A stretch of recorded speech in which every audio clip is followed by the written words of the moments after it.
Ladies and gentlemen, welcome back to another podcast on MNH. And as you can see, we're going to be talking about UFC Denver this weekend. Rose Namajunas, former champion, returns back to MMA, and it's going to be fantastic. I'm looking forward to it.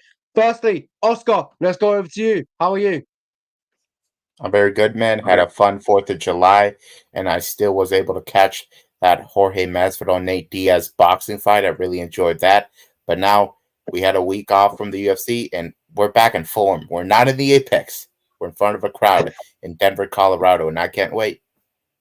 I don't think I've said it on the podcast before, but I absolutely love it when we're not in the Apex. But yeah, it's good to be back in front of fans. As you mentioned there, in Denver, elevation is going to be a factor, as we mentioned before we went on before we went on the podcast. So this going to be good to talk about. But yeah, Masvidal, Nate Diaz, what's your thoughts on that quickly? Do you agree with scorecards? I know there's a lot of people saying could have went Jorge's way, could have went Nate's way. There was the draw, split down the middle. What are your thoughts? Did Nate Diaz should have got his hand raised that night?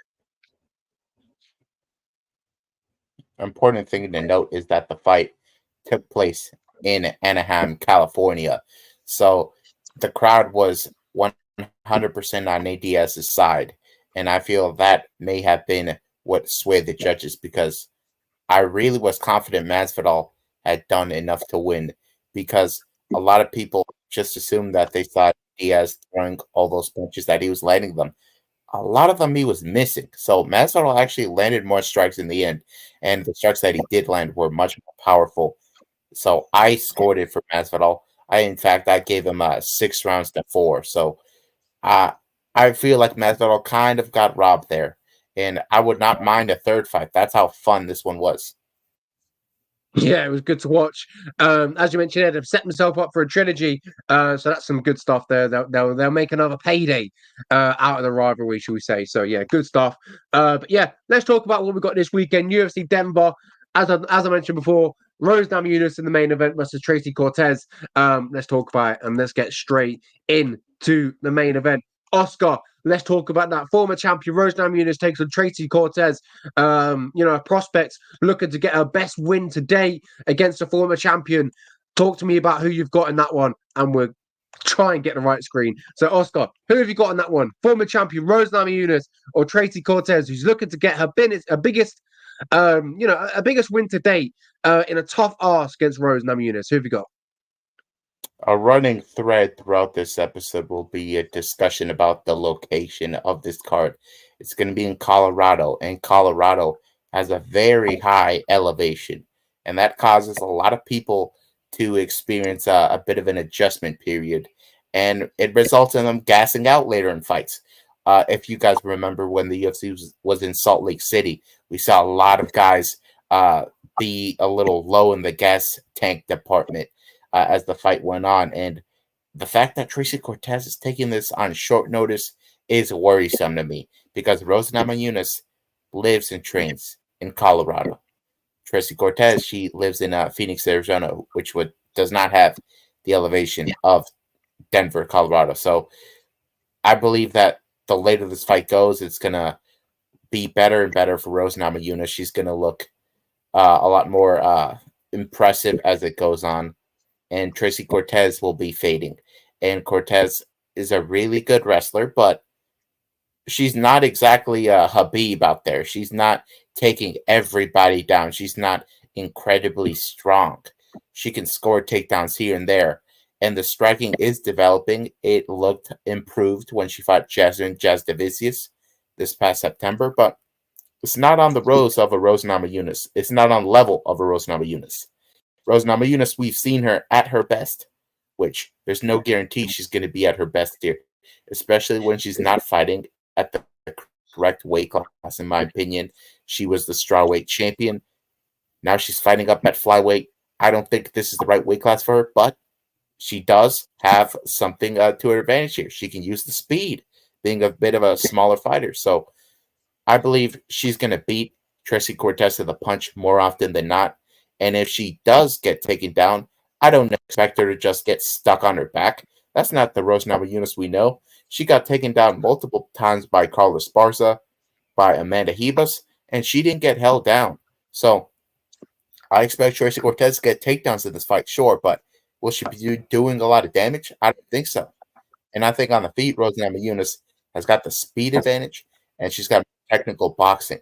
So I have to side with Rose Namajunas to do really well in front of her home crowd in Colorado, and I expect her to win the decision. Yeah, and I completely agree with you. I've got Rose in this fight. I love Rose. Obviously, former champion. What she done in her career, knocking out Joanna, beating some really, really good girls. So it's good to see her back back into, still kicking around, back inside the mix, and she's still 32 years old. I feel like she's still got a few years left in her. 10 wins, 5 losses inside the UFC. I feel like we've been seeing Rose in our TV screens for a very long time. She's a very, very capable and talented woman who can produce these moments, as we've seen in the past against Whaley, Joanna Jędrzejczyk. So she does have them moments. It's just about producing them. And like what you said, I think 125 pounds. I think we're not going to see them moments as much because obviously she's going to be outmuscled, on the bit downsized a little bit for this division. So she beat Amanda Ribas in her last fight. So she's looking to go 2 back-to-back wins. Was I impressed against Amanda Ribas fight? Yes. But was I expecting her to win that fight? Yes. This one as well. Am I expecting her to win this one? Yes, because of her experience. She's had these main event fights. She's had these championship fights. She's been there on the MSG, the biggest one of the biggest stages in the world.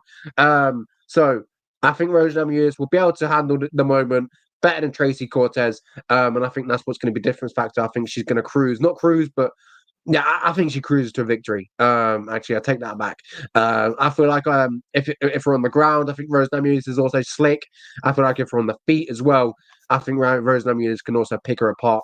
If you look at Tracy Cortez, her only loss in her career, it was her first professional fight where she got tapped out by guillotine. So maybe there's something in there that Rose Namajunas could look at and maybe get a submission. Yeah, it's all possible when Rose Namajunas is in there. She knocked out Zhang Weili in 2 minutes with a head kick. So she can always pull a rabbit out of her hat in these fights. It's just, will she show up or not? Because we've seen the worst of her when she fought Carlos Barza in that rematch. Possibly the worst fight I've ever seen. So fingers crossed that she shows up in prime form. Yeah, a total of 9 strikes or something like that thrown in that fight, which was ridiculous. On landed 9 fights, strike. Yeah, pretty crazy.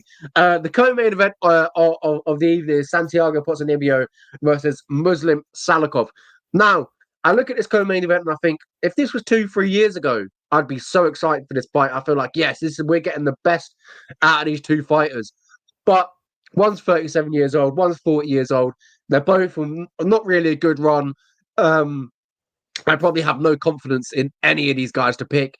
I'm going on Santiago Ponzinibbio by the slightest factor. Muslim Salikov coming off a loss against I think it's maybe Nicholas Dalby. I think it was Randy Brown. Both guys knocked him out. Yeah. So yeah, I have no confidence in to pick anyone. But as I mentioned, if this fight was 3, 4, 5 years ago, I would look forward to it and be excited for it, but I feel like maybe they're too out of their prime now. So I think Santiago Ponzinibbio wins, but it's going to be an ugly fest. I think it's going to be quite an ugly fight. Yeah, it's really unfortunate the career trajectory of Ponzinibbio. He was once a top 10 guy, knocked out Neil Magny, but he had so many injuries and surgeries, just a ton of bad luck. And Muslim Salikov, on the other hand, has never really been able to crack the top 10. He's got this really unusual kung fu inspired kickboxing style where he doesn't throw a lot, but when he does throw and land, he can knock anybody out. But the thing is, he's aging and his durability is going away. And you can kind of say the same thing about Ponzinibbio. But I will have to say that Ponzinibbio hasn't looked as bad as Muslim Salikov has. Like after he got knocked out by both Dalby and Randy Brown, a lot of people were asking this guy to retire. And his response was basically not that I'm still good. No, he was basically said, I have to put food on the table. So I feel like this guy's just showing up for a paycheck. While on the other hand, Ponzinibbio, he actually already has a job as a UFC Spanish commentator. So he's kind of doing this out of a passion. So I feel like Ponzinibbio's got more motivation at this point. And even if both guys were at the best of their abilities, I would still go with Ponzinibbio here. I do think he has a higher volume, and I think he will knock out Muslim Salikov after Salikov slows down in round 2. Yeah, you talked about Santiago. Sorry. Obviously, back in the day, if I believe maybe a fight was going to get made with him, Kamaru Usman, meant to fight Robbie Lawler, etc. So this fight was also meant to happen in 2021. So I feel like, as you mentioned, there could be a different story back then. But yeah, 5 years ago, I'd love to see this fight, and I think it would be an absolute barn burner. But as you mentioned, I think Santiago knocks him out. But yeah, that's a great one to watch. Can't wait for that one. But this one's even better. I'm talking about Drew Dober versus Gene Silva. Gene Silva fought the other week, got a nasty finish. Now he returns against the biggest test of his career against, and Drew Dober, who's always been in the top 15 or top 20 roundabout in his career. Silva coming off the fantastic knockouts against Charles Jourdain, but now he takes on Drew Dober, who I feel like is it's another step up in class. But every time Gene Silva has came up and he's passed the flying colours. He beat Weston Wilson on his debut. He beat Charles Jourdain, which was a fantastic fight. And now he takes Drew Dober. The question is, Oscar, does he pass this test, or does Drew Dober show his capabilities and shows experience of how long he's been in this game and get the job done against another prospect that he's seen it all before? Do you think that this pays dividends? So this, in my opinion, is not a great move by Sean Silva.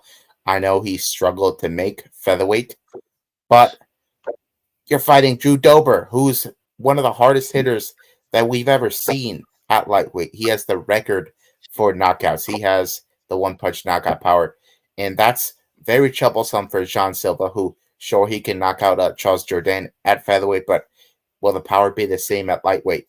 I'm not sure about that. And also, I have to remind you, this is at that Colorado elevation. Who trains in Colorado? Drew Dober trains at Elevation Fight Team. So I think this is all a bad recipe for Sean Silva to be coming in here on short notice up a weight class. Drew Dober is a guy I respect tremendously. He's got such a great UFC run. Sure, it's been up and down, but I feel like with the right matchups, he could still climb his way back in the top 15. His last fight with Renato Moicano was a very competitive fight. It was just a fight where he just kept on getting taken down and held down. But on the feet, he was truly the guy doing the damage. And Sean Silva, I don't really think he has the grappling to really threaten Drew Dober like other guys have in the past. But another question mark here, obviously, Drew Dober, 35 years old now. He got knocked out cold, not cold, but he got finished by Matt Frevola. So there is a little, there's a little worry on my side with Dober's durability, because of course he used to be one of the most durable guys, but that does put a little fear in my mind, him going down against Frevola. But I still have to take him here. He's got so much more UFC experience than Sean Silva. So I'm taking him to win this by second round TKO. Yeah, this is a good fight. It gets me flashbacks of when Drew Dober took on Terrence McKinney, a rising prospect who was knocking people out, and Drew Dober delivered and dealt with that, spectacularly. And I feel like this is what we're going to see again. I think Drew Dober is going to deal with it, use his experience. He's been in the game for such a long time, been in the UFC for ages now. He's seen people like Gene Silva, like these prospects coming through that's knocking everyone out. And I feel like he'll be able to weather that storm in the first 1, 2, 3, 4, 5 minutes. And eventually, as you mentioned there, second round, third round, be able to take over in Denver, in Elevation, where he trains. So, yeah, fantastic. I also agree. Next one on the main card, we've got Gabriel Bonfim versus Angelusa. This one, a decent one, 170 pounds. 26-year-old Gabriel Bonfim is looking to, make a little run of himself. He's 15-1, the Brazilian. He looks to bounce back after a loss against Nicholas Dalby. Does he get it done, the Brazilian, or does he fail on the hands of Angelusa? I think this is a great bounce back fight for Gabriel Bonfim. He was looking spectacular after the Contender Series, getting these quick submissions all over the place. And Angelusa, he didn't look good at all in his last fight against Brian Battle. Brian Battle is a very good prospect, but I felt that he kind of quit after things were getting tough. He got poked in the eye real bad, and then afterwards, Brian Battle kind of punked him out, try to intimidate him, and Angelusa acted like he was ready to fight all of a sudden. Where was that energy a couple minutes ago? So I didn't like seeing that. And obviously, he got taken down in that fight quite easily. And Brian Battle, he does not have the jiu-jitsu that Gabriel Bonfim has. So I think Gabriel Bonfim takes him down in round one and finds that rear naked choke quite easily. I'm not really impressed with Angelusa's grappling. And Gabriel Bonfim, say what you want about him, but those losses were later in these fights when he gasses out. So he's got to get this done quick. And I think he does. Yeah, agree. Angelusa, I've never been submitted, but potentially the first time this weekend. Yeah, so I've got I've got Gabriel Bonfim, but not too sure how. 15-1 in his career. I think he's going to make that 16-1. Next one, we got a good one as well. Christian Rodriguez versus Julian Erosa. Fantastic one, 145 pounds. Christian Rodriguez. Obviously, he beat Raul Jr., Cameron Simon, and Isaac Dolgarian in his last one. Now he takes on a veteran of Julian Erosa, who's had a lot more fights than him. If you talk about Christian Rodriguez, his only loss was come to his debut against Jonathan Pierce. But since then, he's perfect. Since then, he's perfect. He's gone 4 wins, 4 fights, 4 victories. So good bounce back from himself. But now he takes on Julian Erosa. What are your thoughts on this matchup? Obviously, Julian Erosa, a guy who we know has one of the worst durabilities inside the UFC. Is that the route to victory for Christian Rodriguez? But if you look at his record, he's not a puncher. He's not a puncher. So, are we siding with Julian Erosa because there is no threat of being a knockout from Rodriguez, or are we going Rodriguez because of his talent? I have to go with Christian Rodriguez. This guy has exceeded all expectations right off the jump on Contender Series. He fights Tracy Cortez's brother and basically dominates him on the feet. And then he takes on Jonathan Pierce up a weight class. And in that fight, he nearly choked out Jonathan Pierce multiple times, rocked him on the feet. And then since then, he's just had this incredible winning streak, getting the Anaconda choke over Joshua Weems, beating Raul Rosas Jr., beating Cameron Simon, and then he goes back up to featherweight against Isaac Dolgarian.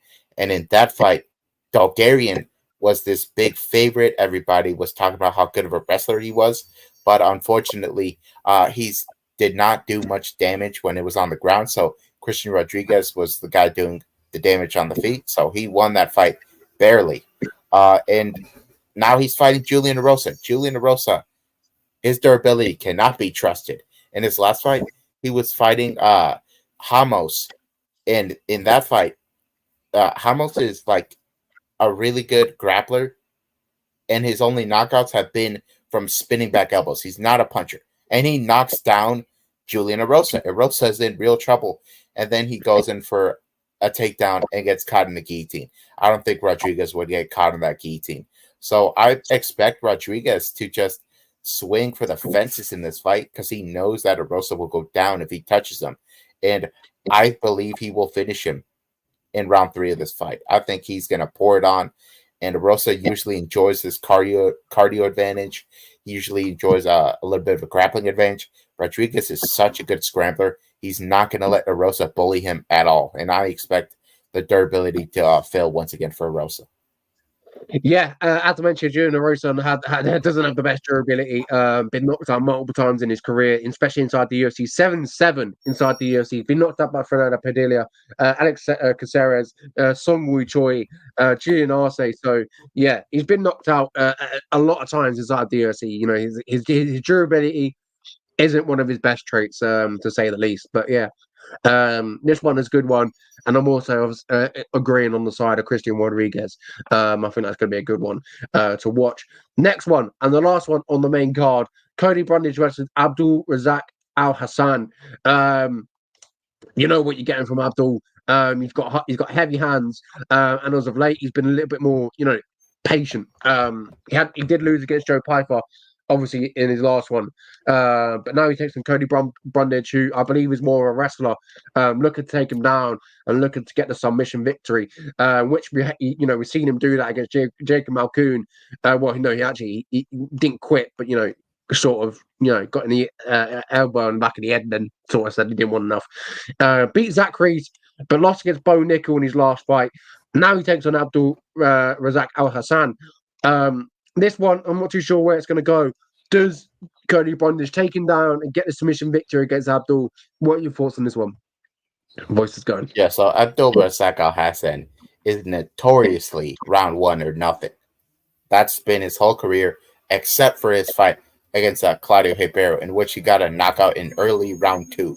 So if you get past a round and a half against Abdul Razak Al Hassan, you are going to beat him. That is just how it works. Cody Brundage, on the other hand, I wouldn't say he's a cardio king by any stretch of the imagination.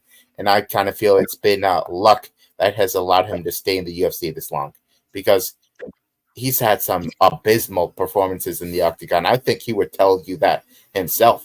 He's one of these guys that does really well in the gym, but cannot really show up in good form on fight night. You look at the knockout loss to Michal Oleksiejczuk, then submitted by Rodolfo Vieira, then out-wrestled by Cedric Dumas, which was straight up embarrassing. And then he gets a win against Jacob Malkoon. It was by DQ, because Malkoon was mauling him and hits him in the back of the head with an elbow, which was, I feel like it was a fight where he quit. And then he faces Zachary Reese, and he knocks him out with a slam. That was great, but still, we didn't really see an evolution in skills. And then he takes on Bo Nickel, gets choked down in round 2, but he did show a good account of himself in that fight. I'll say that, but still, Bo Nickel, very inexperienced so far. Abdul Razak Al Hassan hits like a truck, and I don't think Cody Brundage has the durability to deal with him for long. And we've seen many occasions where things get tough for him, he kind of just folds over and gets finished. Mainly his Contender Series fight against William Knight. So I believe the power from Abdul Razak Al Hassan will really trouble Brundage, and I think he gets finished in round 1. Yeah, I'm on the other side. I'm going to Cody Brundage. I think he shoots for the legs early. Desperate shots, and I think he gets him down and gets the submission. But yeah, this one, a tough one to call. We're on either sides. Could be the Told You So fight of the week. We're going to find out this weekend in Denver. Look forward to that one. But the one I'm most looking forward to, and probably the card, is Joshua Van versus Charles Johnson. This one's got all the makers to be fighting tonight. Joshua Van, a fantastic prospect, 125 pounds. I feel like we have 4, 5, 6 different prospects at 125 pounds that we're all looking forward to see how they get on. Joshua Van is another one. Since January, he's had some unfortunate luck. Meant to fight Sumidashi, meant to fight Tatsu Taira, Tagir Ulanbekov, but not happened. But now he fights Charles Johnson. So hopefully, fingers crossed, we get to fight night and he fights, because he's a star. He's got some power in his hands, and he's very, very technical. So looking forward to get it done. Does he knock out Charles Johnson? I don't think so, but I think he pieces him up. I think he cruises to a victory. I'm going to have to agree with you there. Charles Johnson is the guy that loves using his cardio to his advantage. And unfortunately for him, Joshua Van also has great cardio. So Johnson, in his great upset victories, it's always the guy slowing down. Mainly the Zhalgas Shimagula fight. For Charles Johnson, it was the Azamat Maxim fight where he really shined there. He lost the round 1 very decisively. Round 2 and 3, he outpaced them and did really well. But Joshua Van is a natural. He's only 3 years into MMA, and he's already defending takedowns from Sambo champions like it's no big deal. And his striking just looks so clean out there. His last fight against Felipe Buenas, he was truly flowing out there. I think he landed like 3 knees in a row to the head. So I don't think Charles Johnson has striking as good as Joshua Van. I think Joshua Van, as you said, does really well in this fight and continues to elevate his profile. But I really think we're looking at a future champion in Joshua Van, and I would like to see a step up in competition after this one. Yeah, definitely. As I mentioned earlier, we have like 4, 5, 6 different 125-pound prospects. Van is another one. Look forward to that one. Let's talk about another prospect, but on the women's side, 125 pounds. We've got Jasmine Justavicius versus Fatima. I don't think I said that last name. Klein.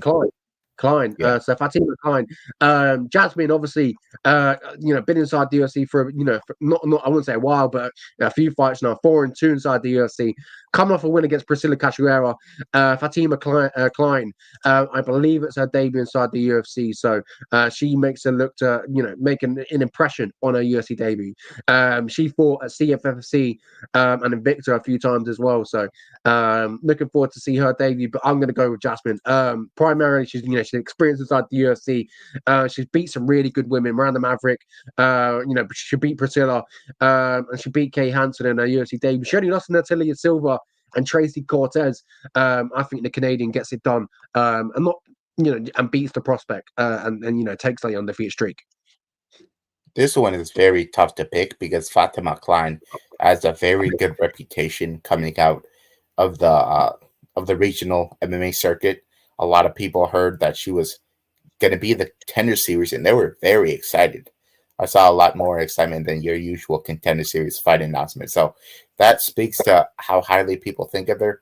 And if you look at her game, she's a well-rounded fighter. She gets takedowns quite often. And I would say she probably might be a better wrestler than Jasdavicius, who learned wrestling not from a background, but she just learned it in her mid-20s, just training MMA. So it's kind of concerning because Klein has more of a wrestling pedigree, if you ask me. So I think she's going to go in here and she's going to perform. And I think she's going to surprise people with having cleaner striking than Jasmine Jasdavicius. And that's why you see her as a slight favorite right now. So I'm actually going with Fatima Klein to win a decision here. Yeah, tough one to pick, as you mentioned. 6-0 coming to the UFC debut. 24 years of age, so a good prospect, 125 pounds to potentially watch. So good stuff. Jasmine, I'm going with Jasmine. I feel like she's got that experience inside the UFC. There will be no jitters. I feel like she gets the edge of Fatima. Next one, we've got Montel Jackson. It's good to say his name again against Damon Blackshear. He's taken this fight is contesting 135 pounds in the bantamweight division, men's one. If we talk about Montel Jackson, he's been inside the UFC, 7 wins and 2 losses, but it feels like an age since I last said his name fighting. Just over a year against Ronnie Yaha, where he knocked him out. Now he takes on Damon Blackshear, and I feel like he's had a lot of time off. He was meant to fight Saeed Nurmagomedov, Farid Basharat, but I feel like these are the sort of fights that I feel like he wins and he beats. His only loss in his career is against Brett Johns. Obviously, Brett Johns, he went on to, he's a Welsh legend, great British UK MMA legend. Obviously, lost to Ricky Simon as well in his UFC debut, but he's lost to Brett Johns and Ricky Simon, 2 very capable fighters. I just feel like he beats these sort of guys, and I feel like he will get a knockout against Damon Blackshear. If we're talking about as well, Montel Jackson, a crazy stat, 10 knockdowns, I believe, in his 9 UFC fights, if I'm correct. Yeah, many of those came against JP Bays, who was incredibly chinny.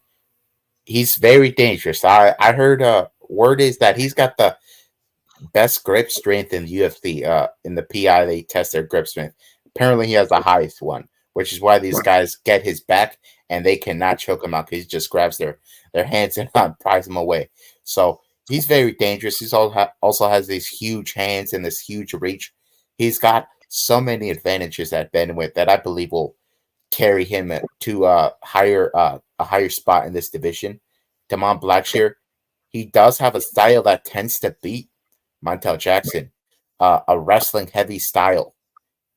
And he gives up his back a lot, so that is a little worrisome. But I do think he's going to be the guy landing the more significant shots on the feet. Damon Blackshear, his cardio is not good at sea level, so imagine how bad it is at elevation. When he fought Youssef Zalal, he lost that. He did not lose that fight. It was a draw, but he lost round 3, a 10-8, because he was so tired that Zalal got enough damage to get a 10-8 round. So that's kind of worrisome if you're fighting Montel Jackson. So Montel Jackson is the pick. I think he wins this one by decision, but we're going to see the Mont Blanchet in big trouble in those later rounds. Yeah, that's going to be a good one. Looking forward to how that plays out. I think there's going to be a good knockout on that one. Montel Jackson, as you talked about, heavy hands, big hands as well. So expect some fireworks in that one.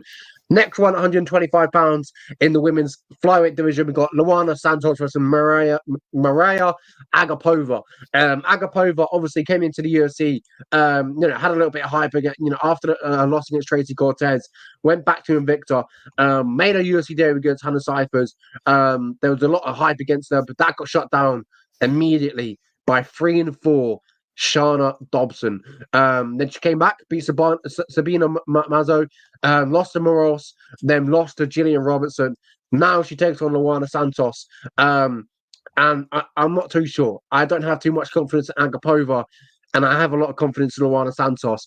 I think she gets the job done. I feel like this could be quite ugly, but yeah, I'm siding Luana Santos. Yeah, there's a lot of weird stories about Luana Santos, about how she used to be an addict and whatnot. There's a lot of weird rumors around her from the American Top Team training partners, and also she says that she's living in a homeless shelter right now because she doesn't have any money for rent. So she definitely has some serious motivation heading into this one. Unfortunately, her cardio is not that good, and that resulted in the biggest upset in women's MMA history. If you go by the numbers, of course, Ronda Rousey, Holly Holm was the biggest one in terms of profile, but by the numbers, when she lost to Shannon Dobson, a lot of people lost money on their parlays that night. She was like a minus 1,300 favorite, and she lost after getting tired because she's one of these fighters that sprints to get this finish. Luana Santos comfortably went to a decision in her last fight against Stephanie Egger. And in her debut, she fought Juliana Miller and destroyed her on the feet. Maria Agapova, I think, is outmatched on the ground. She's got good kickboxing, but on the ground, we saw Jillian Robertson choke her out. We saw Shannon Dobson take her down and smash her on top. Luana Santos will get a rear naked choke. I'll say round 2 when Agapova slows down a little bit. But Luana Santos can handle herself on the feet, and she's going to look like the big favorite that she is. Yeah, 100%. I agree.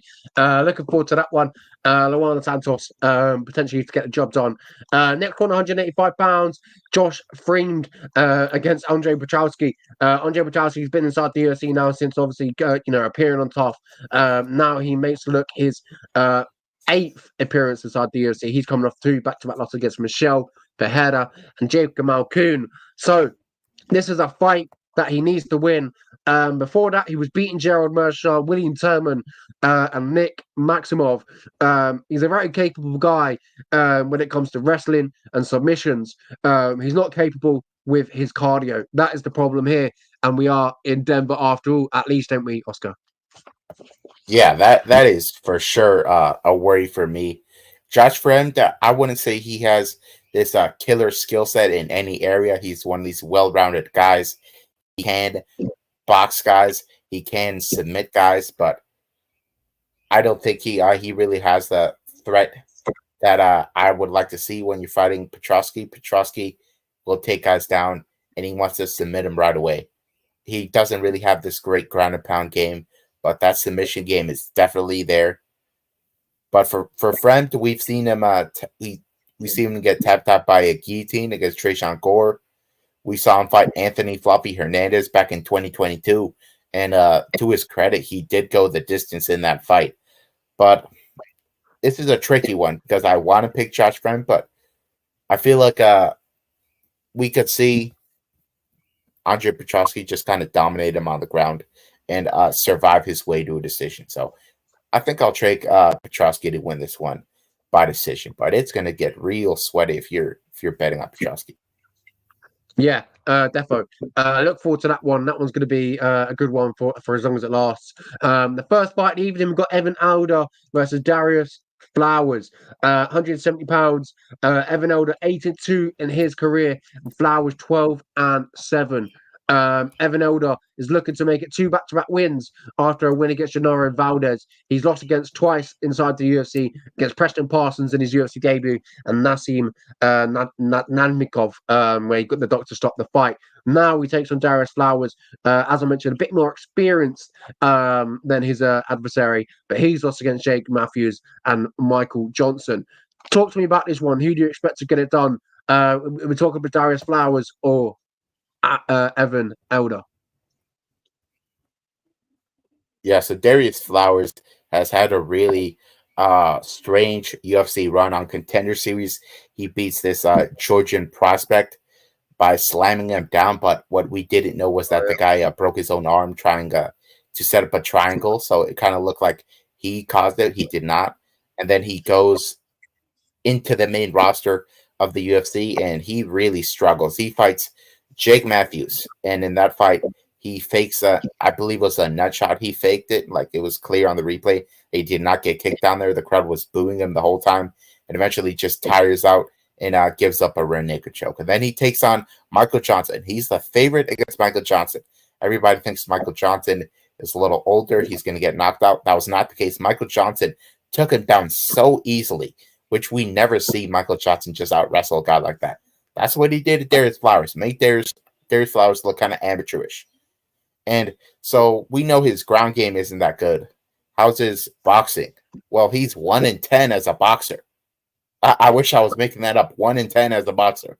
And 7 of those were by TKO. So the durability really isn't there either. So there's not a lot of redeeming qualities on the Flower side.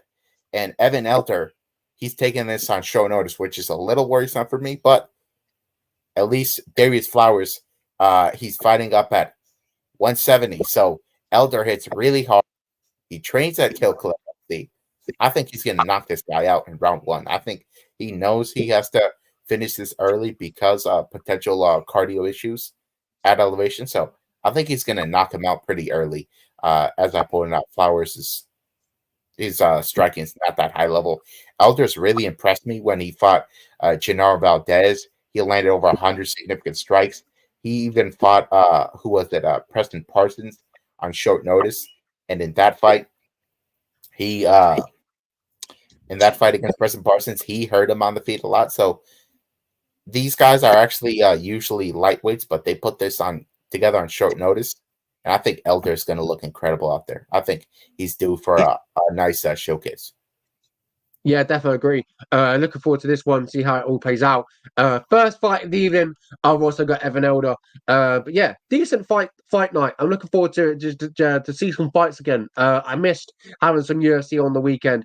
We had to put up, well, we didn't have to put up, we had to watch Diaz versus Masvidal. So yeah, here we are. We are back. And we've got fans as well in Denver. It's going to be fantastic. I'm looking forward to it. Overall ratings of the card, Oscar, what's the fight you're looking forward to the most?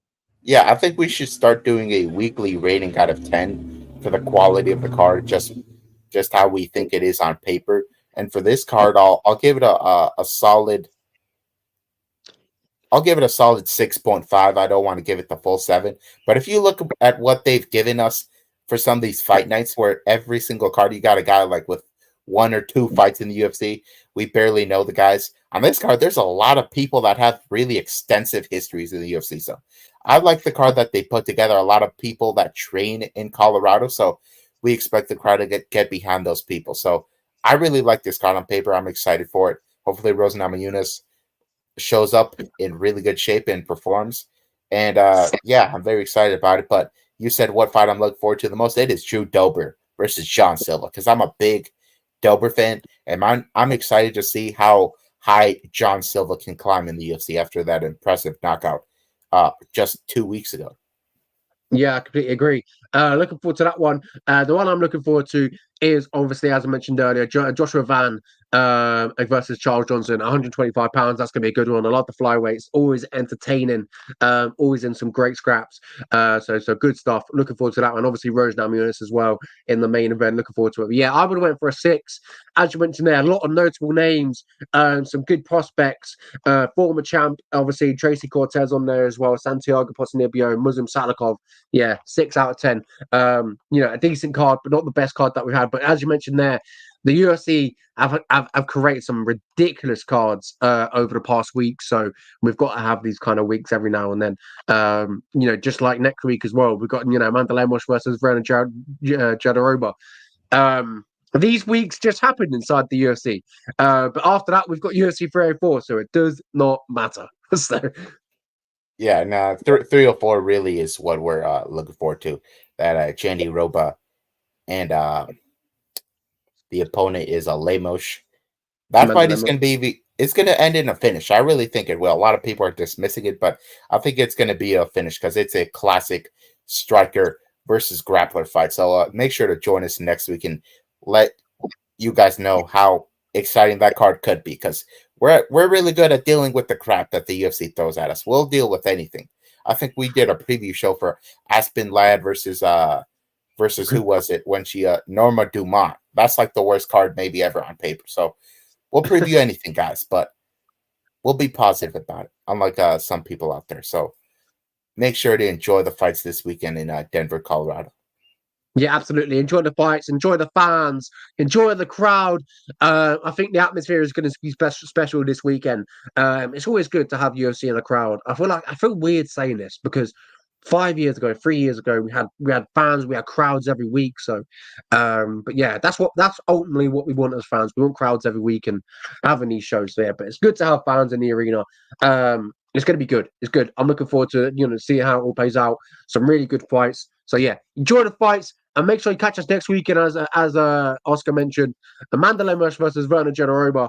A decent main event, and we'll talk about the rest of the card. We've got obviously Brad Tavares and Jin Yun Park as well in the co-main event. So yeah, make sure you catch us next week as we talk about all that good stuff. Thank you very much. A very goodbye, and we'll see you all next week on for the show again.